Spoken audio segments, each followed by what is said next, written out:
राम राम सा। जय गौ माता की साहब। जय गो माता दी सा। मैं सुमेर सिसोदिया कॉमेडियन धुंधड़ा। मैं घोटिया पोटिया कॉमेडियन नवीन सैन धुंधड़ा।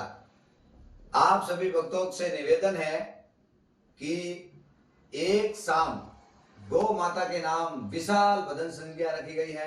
आप सभी भक्तों से निवेदन है कि श्री राजेश्वर गौशाला आश्रम वृंदावन धाम दहीपड़ा, तहसील थराद, जिला बनासकांठा, गुजरात सासुर दीपड़ा हाईवे पर एक शाम गौ माता के नाम रखी गई है। सो आप जितना हो सके भारी संख्या में पधारकर जागर में शोभा बढ़ावे। इस भजन संध्या में गो भक्त सिंगर श्रीमान वेलाराम जी चौधरी और जोधपुर से घोटिया पोटिया कॉमेडी की पूरी टीम झांकी सहित हम आपके बीच आ रहे हैं 16 तारीख के शाम ठीक 9 बजे से। आप सभी को भजन संध्या में पधारना है। जरूर जरूर पधारे, जागर में पधारे।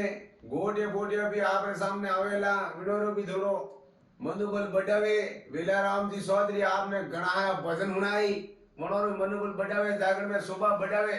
जय गौ माता की। जय गौ माता। जय गौ माता।